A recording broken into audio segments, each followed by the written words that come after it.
देखिए, डॉक्टर रजनी गुप्त जो एक उच्च विद्या विभूषित महिला है और अपनी बेटी के लिए अपनी डायरी में कुछ कहना चाहती हैं।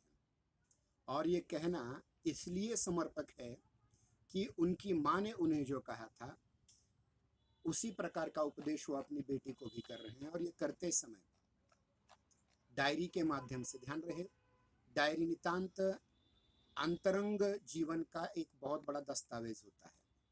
और इस दस्तावेज में हम अपने बारे में बहुत कुछ लिख देते हैं।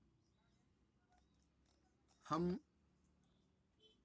बड़े बड़े लेखकों ने अपनी डायरियां लिखी हैं और इन डायरियों के माध्यम से उनका जो अंतर्गत जीवन संघर्ष है उसको लेकर के बहुत सारी बातें हमें पता चलती है, क्योंकि ये अंतरंग साक्ष्य होती है। कोई दूसरा व्यक्ति किसी के लेखक के बारे में कुछ लिख दे तो ये बाह्य साक्ष्य कहा जाता है, लेकिन लेखक अपने ही बारे में अधिक अगर कुछ कहता है तो वो अंतः साक्ष्य कहलाता है। अब देखिए, 2 फरवरी 2002 इस हमने पूर्ण किया था। अब हम चलते हैं 19 सितंबर 2002 की ओर, लगभग 2 वर्ष बाद। लेखिका क्या लिखती हैं, देखिए। वो लिखती हैं, कोई भी सच अपने आप में स्वायत्त नहीं होता, शायद हो भी नहीं सकता। कभी कभी तो ऐसा देखा गया है, झूठ का अंश इतना न मिला हो, बावजूद इसके सच अपनी जमीन पर स्वायत्त सत्ता की तरह खड़ा नहीं रह पाता। लेखिका ये कह रही है, देखिए, कि मनुष्य के जीवन में सब कुछ सत्य नहीं होता। सत्य का आग्रह करना ठीक है, लेकिन सत्य का दुराग्रह करना गलत है, क्योंकि मनुष्य के जीवन में बहुत बार उसे झूठ बोलना पड़ता है। और एक धर्मशास्त्र के आधार पर मैं ये कहना चाहूंगा, महाभारत जो हिंदुओं का धर्मशास्त्र है, गीता, महाभारत में एक प्रसंग आता है, भीष्म पर्व में, शायद अनुशासन पर्व में, जहां युधिष्ठिर पूछते हैं कि सत्य के लिए क्या क्या करना चाहिए और सत्य होता क्या है। तो भीष्माचार्य उत्तर देते हैं, प्राणिनाम हितम अत्यंतम एतत् सत्यम मतम मम। जिसमें सभी प्राणियों का हित हो वो झूठ भी सत्य होता है। तो इस प्रकार लेखिका ये कहती हैं कि सच अपने आप में स्वायत्त नहीं होता, उसे कहीं ना कहीं झूठ का सहारा लेना पड़ता है। और ये झूठ का सहारा क्यों लेना पड़ता है? सच को टिकाने के लिए। ध्यान रहे। आवाज मेरी सुनाई दे रहे हैं ना रोहित? हाँ सर। हाँ, बीच में एक छात्र निकल गए, इसलिए मुझे लगा कि आवाज नहीं सुनाई दे रही है। ठीक है, शुभम। तो देखिए कि सत्य, यानी कभी कभी ऐसा देखा गया है कि झूठ का अंश इतना न मिला हो, बावजूद इसके सच अपनी जमीन पर स्वायत्त सत्ता की तरह खड़ा नहीं हो पाता। मतलब सच्चाई को प्रसरित करने में, सत्य को बनाने में, बढ़ावा देना में, फैला देने में कहीं ना कहीं झूठ का थोड़ा सा सहारा लिया जाता है। बिल्कुल वैसे जैसे खाली 100% या 24 कैरेट सोने का कोई दागिना नहीं बनाया जा सकता, कोई अलंकार नहीं बनाया जा सकता, उसमें कहीं ना कहीं अन्य लोहे का या तांबे का कहीं ना कहीं दाग देना पड़ता है, इसलिए उसे दागिना कहते हैं। लेखिका ये कहना चाहती है कि थोड़ा झूठ क्यों ना हो, लेकिन अगर वो झूठ कल्याणकारी है तो वो भी आवश्यक है। आगे वे कहती हैं, देखिए, कि अगर सत्य को अपने स्वायत्त स्वतंत्र रूप से खड़ा होना है तो कहीं ना कहीं उसे झूठ का सहारा लेना पड़ता है। अब ये केवल पारिवारिक जीवन में हो रहा है, ये बाह्य जीवन में नहीं। बाह्य जीवन में अगर आप जाएंगे सामाजिक जीवन में तो आपको सच पर ही जाना पड़ेगा, लेकिन कभी कभी एडजस्टमेंट के लिए, अनुपालन, एक दूसरे को समझने के लिए झूठ का सहारा पारिवारिक इसमें अवश्य लेना चाहिए, ऐसा वे कह रही हैं। अपने आसपास की दीवारों, अब दीवारें कौन कौन सी हैं? थोड़ा झूठ, थोड़ी व्यावहारिकता, ध्यान रखिए शब्द बहुत महत्वपूर्ण है, व्यावहारिकता, और थोड़ा सा चुटकी भर सुख। नहीं, थोड़े सुख के लिए, थोड़ी व्यावहारिकता के लिए, थोड़े झूठ के लिए हम सच्चाई का बलिदान जरूर नहीं दे सकते, लेकिन सच के लिए इन थोड़े झूठ, थोड़ी व्यावहारिकता और थोड़े सा चुटकी भर सुख, ये अवश्य प्रयोग में ला सकते हैं। यानी अपने आसपास की दीवारों से आच्छादित सच का पौधा। देखिए, सत्य की रक्षा करने के लिए बार बार ये कहा जाता है कि आ, सत्य एक पौधे की तरह है। वो कह रही हैं कि उसकी रक्षा के लिए थोड़ा झूठ, थोड़ी व्यावहारिकता और थोड़ा सुख आवश्यक चाहिए। यानी अपने आसपास की दीवारों से आच्छादित सच का पौधा उन दीवारों को लांघ करके ऊपर नहीं उठ पाता। यानी अगर उस पौधे की रक्षा भी करनी है तो ये दीवारें उसे चाहिए। यानी उस चाहर दीवारी पर सिर टिकाता वह पौधा उन्हीं के बीच का हिस्सा बनकर रह जाता। और कभी कभी इर्द गिर्द बोल झूठे लोग होते हैं, तो उसके बीच में एक अकेला सच बोलने वाला अगर व्यक्ति है तो उसे भी झूठ बोलने वाला माना जाता है। क्या यही नियति है उस पौधे की, मतलब सच की यही नियति है कि हम झूठ में बैठ करके झूठ भी बन जाएं? आखिर क्यों उसे उन दीवारों को लांघने की कोशिश नहीं की? अगर सच्चाई में ताकत है तो उसे उस सच्चाई को, उन झूठ की दीवारों को लांघने की कोशिश करनी चाहिए। क्या वे दीवारें इतनी मजबूत थी जिन्हें लांघ पाना सच के बूते की बाहर की चीज थी? ऐसा तो नहीं। यदि वह पौधा ऊंचा नहीं उठ पाया तो इसके लिए कौन जिम्मेदार है? वो पौधा खुद। क्या उसकी जड़ें कमजोर हैं? अगर किसी पौधे की जड़ें कमजोर होती है तो ऊंचा उठ भी नहीं पाता। ध्यान रहे, सच का हम कितना भी पक्ष लें, लेकिन पारिवारिक जीवन में कभी कभी मुगलता पालना चाहिए, कभी कभी झूठ का सहारा लेना चाहिए। और सबसे महत्वपूर्ण चीज है कि उस झूठ को दबा करके उस सत्य को आगे बढ़ना चाहिए। लेकिन होता उल्टा है, हम झूठ का सहारा लेने के आदि इतने पड़ जाते हैं कि हम अपनी सच्चाई ही भूल जाते हैं। शायद वह पौधा चाहर दीवारी से बाहर की असुरक्षित दुनिया से भयभीत होकर अपने आप में ही दुबक कर रह गया। अपनों के बीच महफूज महफूज मतलब सुरक्षित पौधों को अपने ही सुख ढूंढने की आदत पड़ गई हो। केवल अपना सुख वो देख रहा हो, एक बृहत्तर सत्य के साथ उसका कोई मिलान नहीं हो पा रहा है। जो जागतिक सत्य है, वैश्विक सत्य है, उस सत्य में इस सत्य का मिलान नहीं हो पा रहा है, क्योंकि वो झूठ के सहारे खड़ा है। वक्त उसे इसी कोने में लाकर पटकेगा। अगर उसकी आदत है तो इसी कोने में रहो, बस इस कोने में आपको बैठना है, इस कोने से बाहर आप नहीं जा सकते। इसी चाहर दीवारी में आपका सत्य कितना भी शक्तिशाली क्यों ना हो, अगर वह जरूरत से ज्यादा झूठ का सहारा लेता है तो उसे भी झूठ करार कर दिया जाता है और वो वहीं बैठा रहता है। एक महत्वपूर्ण बात यहाँ कही है, वक्त वक्त उसे इसी कोने में लाके पटकेगा जहां कई सौ साल पहले उसके पूर्वज मर मिट गए थे। ध्यान रखिए, हमारे पूर्वजों ने, उदाहरण के लिए अगर कहा दिया जाए तो हमारे पूर्वज जो हिंदू धर्म के या भारतीय लोग पूर्वज थे, वो एक एक सच्चाई के लिए, एक एक तत्व पालन के लिए अपना सिर कटा देते थे। लेकिन आज आज ऐसी स्थिति नहीं रही है। हम उसी धर्म के तत्व को, हम उसी सत्य को दिन दहाड़े लूटते देख रहे हैं और हम कुछ नहीं कर पा रहे हैं। यानी हमारे पूर्वज जो छत्रपति शिवाजी महाराज, राणा प्रताप, अपनी स्वाधीनता के लिए, अपनी स्वतंत्रता के लिए, और आज हम झूठ मूठ की किसी की भी गुलामी करने के लिए तैयार हो जाते हैं। दुनियादारी वाली चाहर दीवारी के बाहर की आवाजें कभी कभार उसके कानों पर पड़ेंगे भी, उस पौधे के सच्चाई के, लेकिन अपनी सीमाओं में कैद, अपने ही सुख दुख में लिपटता पौधा कभी भी पींगे भर करके नभ को, आकाश को छूने के सपने को साकार नहीं कर पाएगा। ध्यान रहे, बहुत महत्वपूर्ण बात यहाँ लेखिका कह रही है, खास करके महिलाओं के बारे में। जो महिलाएं अपने आप को अपने पिता के द्वारा, अपने भाई के द्वारा, अपने पुत्र के द्वारा सुरक्षित महसूस करती हैं, उनका विकास कभी नहीं होता।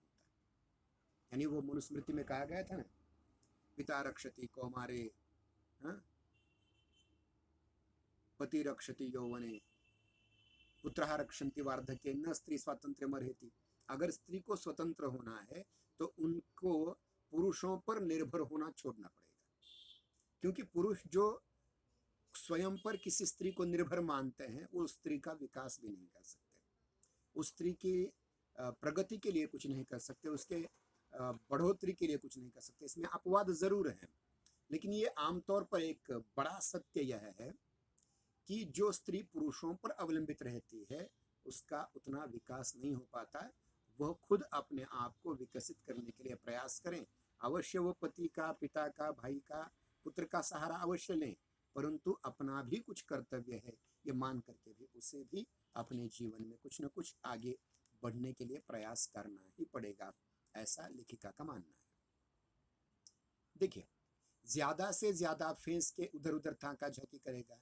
फेंस मतलब जिसे बाढ़ कहते हैं ना हम, उस बाढ़ के इधर उधर थोड़ा सा पौधा देखेगा और फिर वैसा का वैसा आकर बैठेगा, अपने बिल में घुस करके खुद को सुरक्षित मानकर उसी घेरे में जीने का बहाना खोजता रहेगा। ध्यान रखिए, आज प्रत्येक व्यक्ति को किसी न किसी को रिस्क लेने की या यूं कहेंगे कि संकट मोल लेने की जरूरत नहीं। हम क्या कहते हैं, अपने एक सुरक्षित फ्रेम में स्वयं को अटका करके रख लें, उसी चौखट का हिस्सा बन जाएं, और इसीलिए न हमारी व्यक्तिगत प्रगति होती है, न हमारी पारिवारिक प्रगति होती है, न हमारी राष्ट्रीय प्रगति होती है, और न विश्व रंगमंच पर कोई भारत का नामो निशान होता है। हमें केवल दूसरों के आधार पर, दूसरों की सुरक्षा के आधार पर बैठे रहने का एक आदत पड़ चुकी है, उसकी एक व्यसन सा लग गया है। अब ये खास करके महिलाओं के बारे में जितना सत्य है उतना पुरुषों के बारे में भी। हम भी कहीं ना कहीं अपने माता पिता, भाई बहन, अपने चाचा मामा इत्यादि पर अवलंबित रहते हैं। हमें स्वतंत्र अगर होना है तो इन सारे लोगों का आशीर्वाद लेते हुए, उनको न ठुकराते हुए अपना विकास करना पड़ेगा।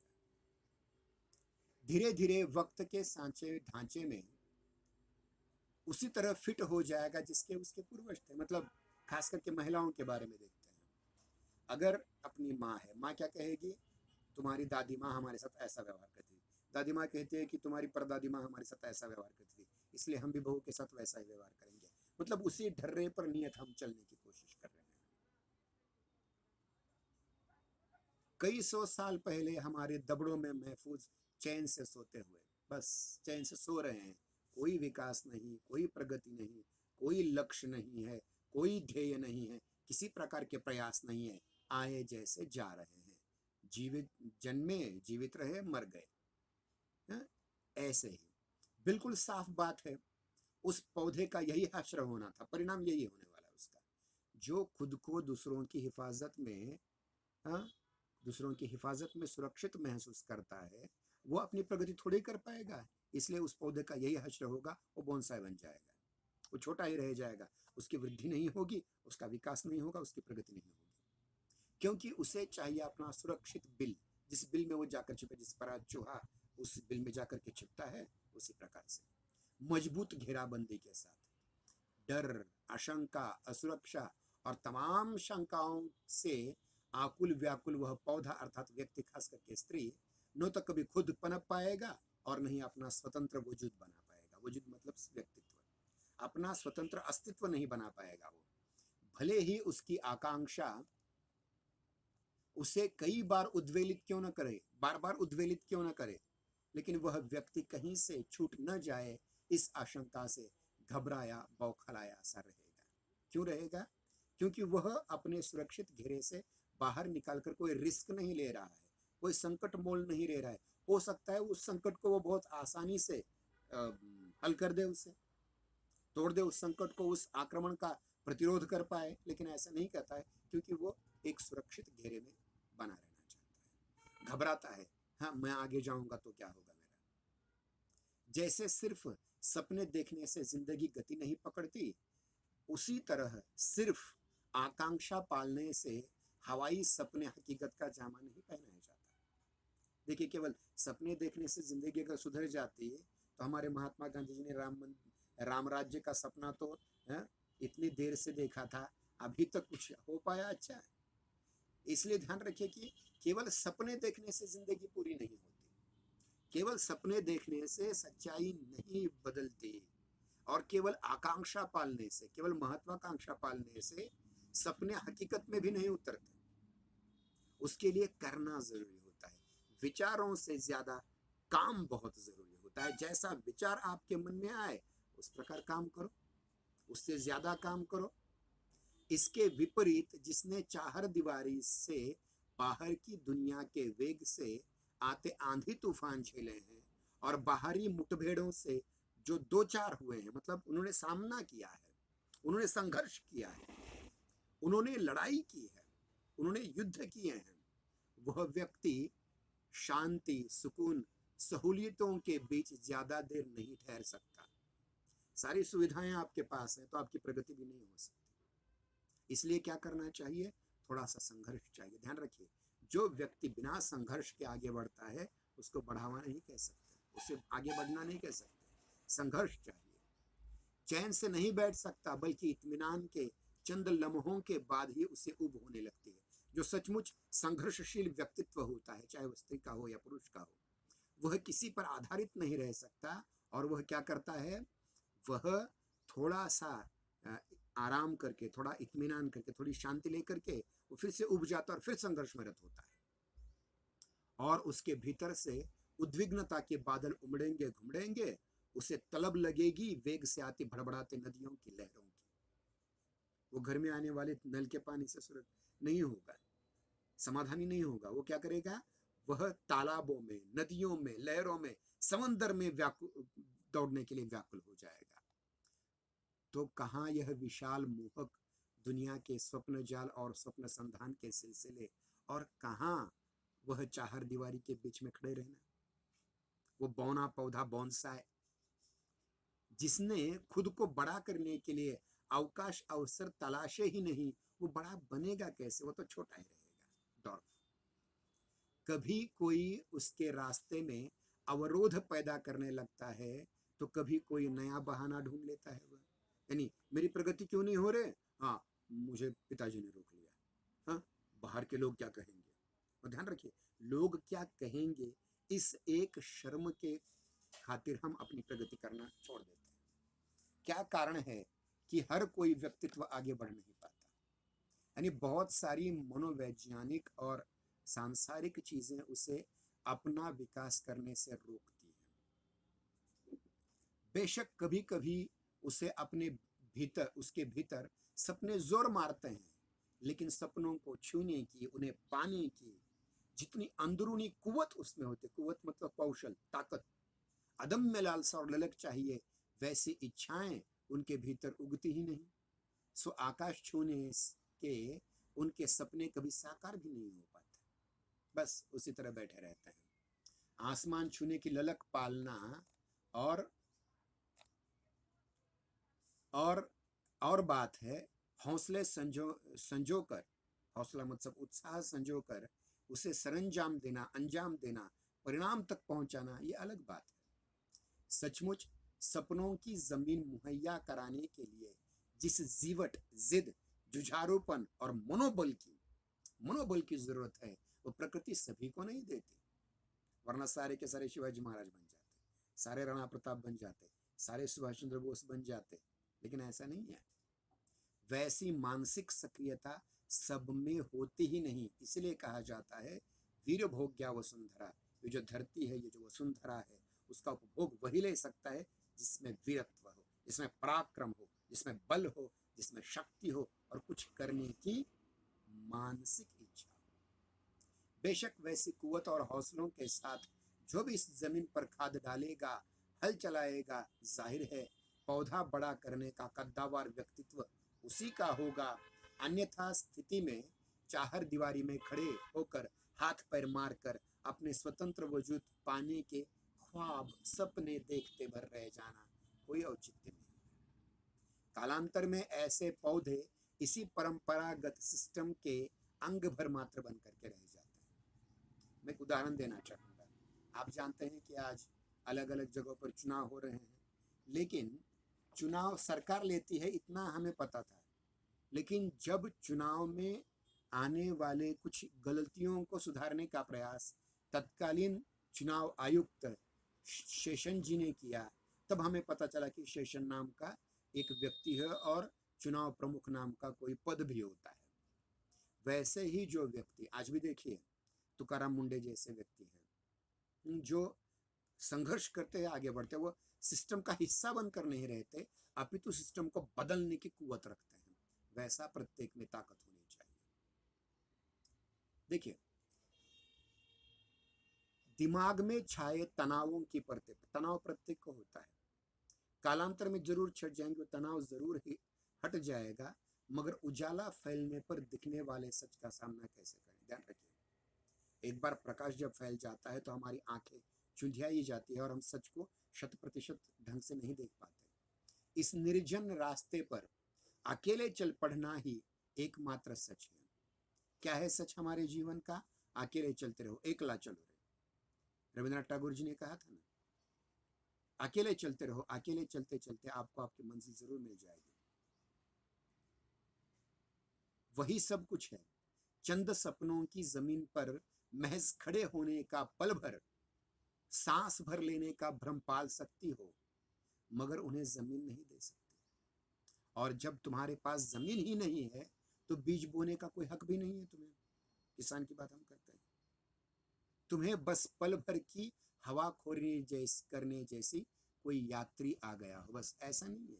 तुम किराएदार नहीं हो इस जमीन के मालिक हो। इसलिए जमीन चाहिए, खाद चाहिए, बीज चाहिए। देखिए पौधे कैसे नहीं बढ़ते। सो अपने उसी एकांत जैसे इकलौते मीत के साथ जीना सीखो। ध्यान रखिए, एक अच्छे व्यक्ति के बहुत सारे मित्र नहीं होते, बुरे व्यक्ति के बहुत सारे मित्र होते हैं, और वो सारे मित्र मिलकर के उसे डुबो भी देते हैं।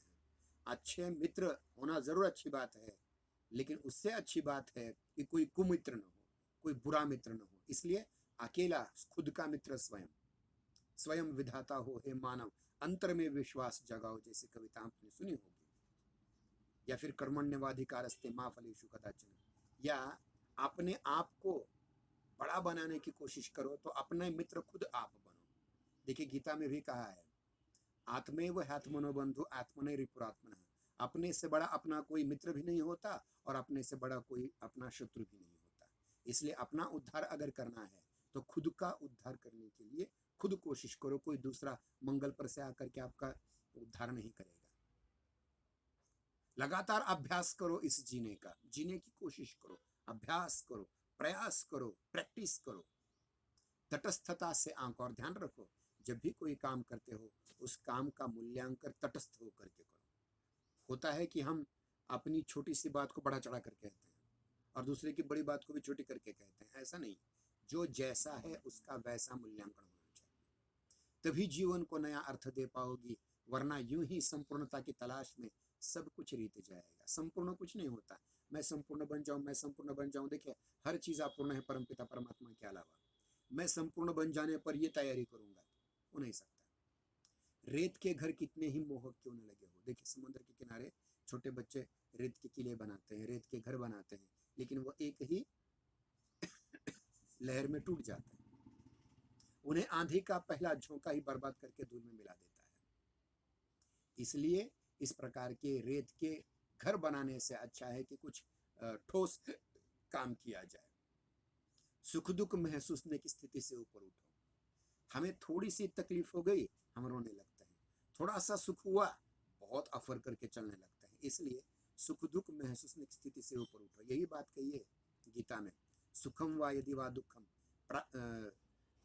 प्रियम वा यदि वा प्रियम, प्राप्तम उपासित हृदय न पराजित। सुख दुख की चिंता मत करो। क्या प्रिय है क्या अप्रिय आपके साथ घट रहा है, इसकी चिंता मत करो। जो आपकी नियति ने आपको प्राप्त करवाया है उसका सेवन करते जाओ, तभी आप हृदय से अपराजित रहेंगे।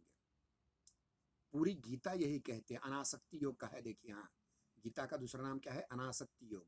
क्या कहते हैं? सुख दुख महसूसने की स्थिति से ऊपर उठो, क्योंकि जहां मोह है, आसक्ति है, उम्मीदें हैं,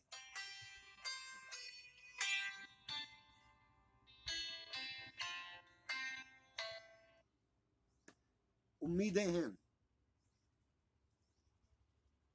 वहीं से अपेक्षाएं उगाते हैं, खुद ब खुद अपने आप दुखों का पहाड़ ढोती हुई। जब भी साधारण से ऊपर उठ करके सोचोगी, तभी निरासक्त होकर के, अनासक्त होकर के जीने की कला को साध पाओगी। जहां योग की मुद्रा में मैं सारी दुनिया को समभाव देख सकूं। क्या होता है योग भी? आज हम रामदेव बाबा का नाम सुनते हैं या अनेक योगियों का नाम सुनते हैं। आखिर योग क्या है? योगत्वम समत्वम योग उच्यते। सबके साथ समानता का व्यवहार करो। आपको दुख देने वाले के साथ भी वैसा ही व्यवहार करो जैसा आप सुख देने वाले के साथ व्यवहार करते हैं। जहां कोई आसक्ति न हो, मोह न हो, लोभ न हो, लालच न हो और सुख दुख जैसी अनुभूतियां खत्म हो जाए, तभी लगेगा कि मैं बहादुर हूं, मैं निरपेक्ष हूं, मैं मेरी खुशियां मेरे द्वारा ही मुझे मिलेंगी। मैं जिस खुशी को प्राप्त करना चाहता हूं वो खुशी मैं स्वयं को केवल मैं ही दे सकता हूँ, अन्य कोई नहीं दे सकता। ठीक उसी तरह जैसे हम परीक्षा में पास तभी हो पाते हैं जब मेहनत करते हैं। ध्यान रखिए, आप भी एक परीक्षार्थी हैं, मैं भी एक परीक्षार्थी हूँ। हर रोज कोई ना कोई नई परीक्षा होती है और उस परीक्षा में यशस्वी वही होगा, सफल वही होगा जो खुद मेहनत करेगा। दूसरों की मेहनत करने से कुछ नहीं होता, वरना आप समझेंगे मैं हर रोज इतनी पीपीटियां बनाता हूँ, मैं एक अध्यापक के रूप में इतने अच्छे वीडियो बनाता हूँ, इतना गूगल मीट पर पीरियड लेता हूँ, लेकिन कोई ज्वाइन नहीं होता, तो उसमें मेरा दोष क्या है? इसलिए उसे खुद को तैयारी करनी पड़ेगी। हम साधन व्यक्ति के रूप में उपलब्ध रहेंगे, साधन आपके पास है, हम आपको पीडीएफ भेजेंगे, पीपीटी भेजेंगे, वीडियो भेजेंगे। अध्ययन मेहनत करना है या नहीं आप पर अवलंबित है। अगर आप उत्तीर्ण होना चाहते हैं तो केवल एक दो छात्र जो मीटिंग में आते हैं वो कम करके अधिक से अधिक छात्र आने पड़ेंगे, ध्यान रहे। सो कर्म करते हुए मेहनत करो, जीने की कला सुख ब सुख सीख जाओ, खुद ब खुद सीख जाओगे। अगर तुम्हें इस परीक्षा में उत्तीर्ण होना है, इस मानव जीवन की परीक्षा में उत्तीर्ण होना है, तो कर्म करते रहो, मेहनत करते रहो, और कर्म करते समय, मेहनत करते समय क्या हो जाएगा? जीने की कला आप खुद ब खुद सीख जाओगे। जीना एक कला है।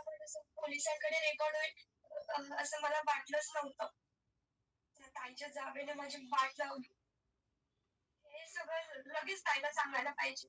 हो. एक मिनिट, मग ती बघेल कसं एक मिनिट, निस्तरायचं ते. एक मिनिट, एक मिनिट, कोणी बोलू नका, बंद करा, म्यूट करा, म्यूट म्यूट।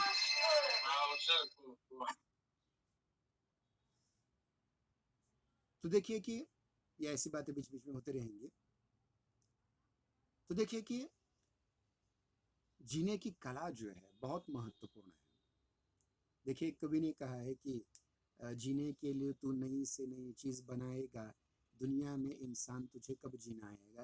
ये जीने की कला बहुत जरूरी होती है, और ये कब आएगी? जब आप मेहनत करेंगे, कर्म करते रहेंगे। एक बात हमेशा याद रखनी पड़ेगी, हम घृणा भी उसी से करते हैं जिससे गहरा लगाव रहा हो। ध्यान रखिए, घृणा मतलब नफरत। घृणा, नफरत हम उसी से करते हैं जिससे प्रेम करते हैं। इसलिए कोई आपसे थोड़ी देर के लिए घृणा कर रहा है तो इसका मतलब ये रखना कि किसी जमाने में हमसे प्रेम करता था, या आप जिसको थोड़ी देर के लिए घृणा करते हैं कभी उसका आपका लगाव पहले रहा होगा। सो गहरी संलग्नता में संलिप्त होने से खुद को बचाते रहो। अगर आप किसी से नफरत करना नहीं चाहते तो इसका सीधा उपाय है, किसी से प्रेम भी मत कीजिए, लगाव ही मत रखिए। अगर आप लगाव नहीं रखेंगे किसी के साथ तो किसी के साथ नफरत करने की जरूरत ही नहीं पड़ेगी। समय कितना विशाल काय पक्षी होता है, ध्यान रखिए, सर सर उड़ता हुआ किसी अनजान दिशा में जाने के लिए प्रतिश्रुत होता है, प्रतिबद्ध होता है। प्रतिश्रुत मतलब उसने कसम खाई है। समय किसी के लिए नहीं रुकता, वो तो चलता ही जाता है, चलता ही जाता है, चलता ही जाता है, उड़ता ही जाता है। हर गुजरता पल एहसास कराता है हाथों में खालीपन और निरर्थकता बोध का भाव। काश कि मैं सहज, निर्मुक्त और निर्द्वंद्व भाव से उन्मुक्तता और स्वच्छंदता के पंख फैला करके आकाश का ओर छोर नाप सकूं, ऐसा लगता है। इसलिए कभी खाली मत रहो। प्रत्येक क्षण का, प्रत्येक समय के, प्रत्येक क्षण का, प्रत्येक सेकंड का, प्रत्येक पल का, प्रत्येक मिनट का, प्रत्येक घंटे का, प्रत्येक दिन का, प्रत्येक वर्ष का, यूं कहेंगे कि हमारे जीवन में ऐसा कोई भी क्षण नहीं होना चाहिए जो खाली जा रहा हो, क्योंकि empty mind is derivatives workshop. इसलिए खाली कभी नहीं रहना चाहिए, कुछ ना कुछ काम करते रहो, ऐसा एक माँ अपनी बेटी से कह रही है। तो ये रहा आज के दिन का पाठ्यक्रम जो आपके सम्मुख रखा है, जो 19 सितंबर 2002 का है। इसके उपरांत कल की तासिका में हम आगे देखने की कोशिश करेंगे वह 15 अप्रैल 2003, एक वर्ष के बाद की उस स्थिति को जहां लेखिका कुछ और कहना चाहती है। हमारा समय समाप्त हो रहा है। छात्र नहीं जुड़ रहे हैं, उनसे कहिएगा कि जुड़े रहिए। अगर किसी कारण आप जुड़ भी नहीं पा रहे हैं तो कृपया करके मेरे जिस वीडियो को मैं बार बार आपकी ओर भेजता हूँ उस यूट्यूब चैनल को सब्सक्राइब कीजिए। आपके वीडियो आपके नोटिफिकेशन में हमेशा मिलते रहेंगे। धन्यवाद। आज के दिन यहीं रुक जाते हैं।